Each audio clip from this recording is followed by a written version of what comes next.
Hey guys, today we'll be taking a look at the untold truth of the soda industry. Don't forget to subscribe to our channel and to turn notifications on for more great videos like this one. At number 6, diet drinks aren't health foods. The bad news? Diet soda may not be good for you either.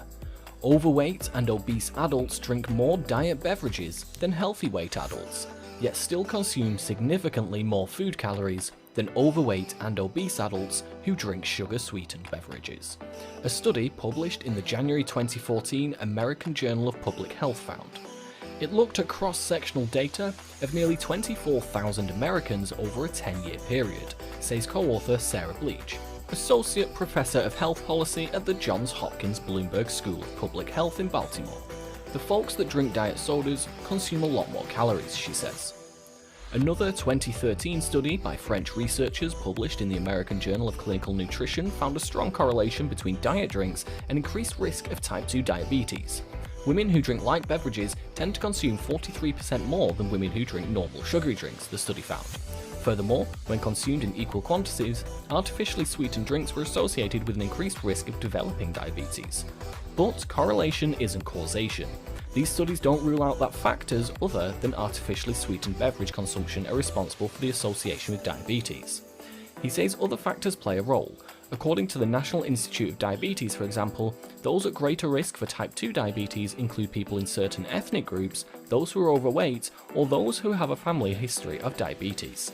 Another study, published in May 2014, found that 150 people lost 13 pounds drinking diet soda as part of a 12-week weight loss program, while 150 people who drank water only lost 9 pounds. The study was funded by the American Beverage Association, but one of the co-authors of the study, John Peters, professor of medicine at the Untold Health and Wellness Center at the University of Colorado, says the study was independent and a third party monitored the data. All they did was provide the money, he says. At number 5, we're caffeine dependent. Energy drinks are the new kid on the block in the beverage industry, stealing market share from traditional sodas. In fact, sales of energy drinks are expected to grow from $12.5 billion last year to $21.5 billion next year, according to the market research group. Soft drink companies have their own energy brands. Coca-Cola sells NOS, PepsiCo has Amp Energy, and Dr Pepper Snapple owns Venom Energy. But the caffeine content of these energy drinks has caught the attention of the Food and Drug Administration. The FDA caps permissible caffeine levels in soft drinks at 200 parts per million, or 0.02%, which is the equivalent of around 72 milligrams in a 12-ounce can. However, there are no such restrictions on energy drinks, and an FDA spokeswoman says some may contain more than the FDA's recommended allowance per serving. To date, no regulatory limit has been set for the amount of caffeine in other types of drinks, although the FDA has received several petitions requesting such a regulation, a spokeswoman says. One 16-ounce can of Monster Energy, one of the most popular energy drinks on the market, has around 160 milligrams of caffeine, versus 38 milligrams in a 12-ounce can of Pepsi, and it isn't unusual for users to consume multiple drinks in a day.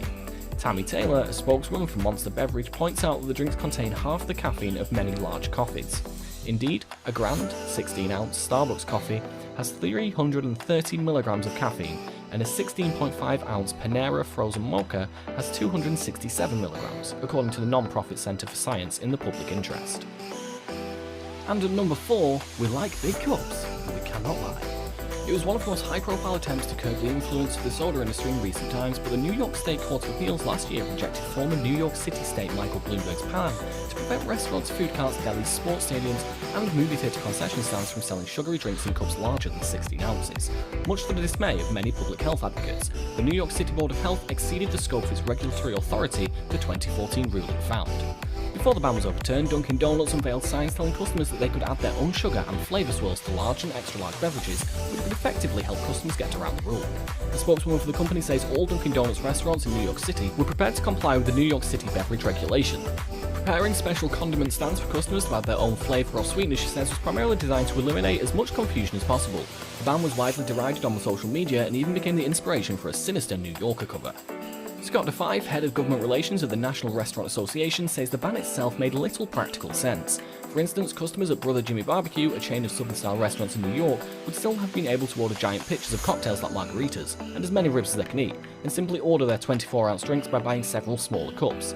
Plus, 7-Eleven's massive Big Gulp drinks would have been exempt from the ban, as most convenience stores and supermarkets are beyond the city's regulatory reach.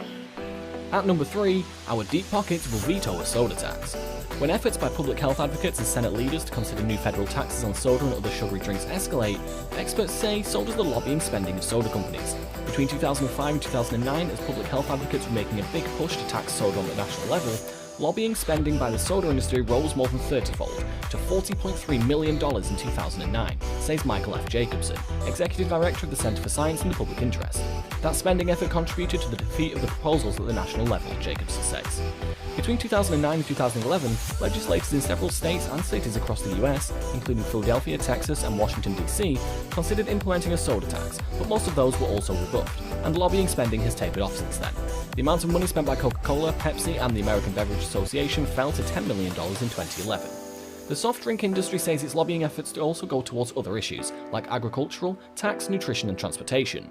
We were reacting to the situation we found ourselves in, says Christopher Gindelsberger, the spokesperson for the American Beverage Association. He says it's important to advocate on behalf of consumers about discriminatory proposals like taxes and bans. Coca-Cola declined to comment, and Pepsi did not respond to requests for comments. At number 2, our charitable donations wind up in strange places. A 2013 report released by the non-profit Center for Science and the Public Interest says that soda companies donate to charitable causes that might otherwise be highly critical of the industry. The report alleges that the industry's donations to two major anti-hunger groups, the Food Research and Action Center and Feeding America, for instance, raised questions about those agencies' long-standing ties to the food and beverage companies. Such relationships between corporations and non-profits, some public health advocates say, can create a conflict of interest grey area. Case in point, these two groups stand alongside the soft drink industry in opposition to regulations that would bar the use of Supplemental Nutrition Assistance Program, formerly known as food stamps, to purchase sugary drinks. Critics wonder whether these organisations support the use of the SNAP benefits to purchase soda if they weren't getting donations from the soda industry. In separate statements, both groups say they've consistently opposed restrictions on SNAP because there are better ways to tackle obesity. Furthermore, they say accepting donations from the beverage industry doesn't contradict or compromise their missions. A spokesperson for Coca-Cola says the company spent $45 million on community organisations last year. The suggestion that our community philanthropic efforts are motivated by something other than goodwill is grossly inaccurate, she says. A PepsiCo spokeswoman says the company supports a wide array of organisations that work in the community it serves. And lastly, this includes doctors and dentists. The very organisations that should be giving tips advising people to drink more water and less soda are also accepting money from soda companies, according to the study by the Center for Science and the Public Interest. It says the soft drink industry has given money to groups representing doctors, dentists and dietitians, which it alleges has made it more difficult for them to give impartial advice.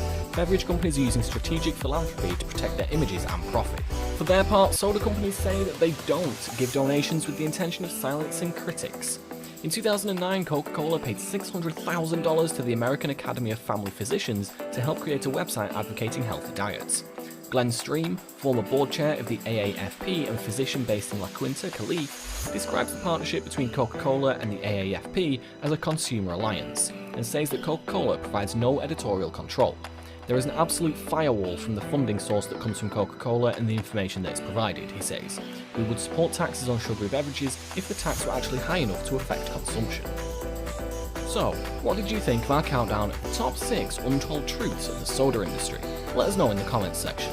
Also, don't forget to subscribe to the bell and turn notifications on for more great videos like this one. Hope you enjoyed it, and we'll see you next time.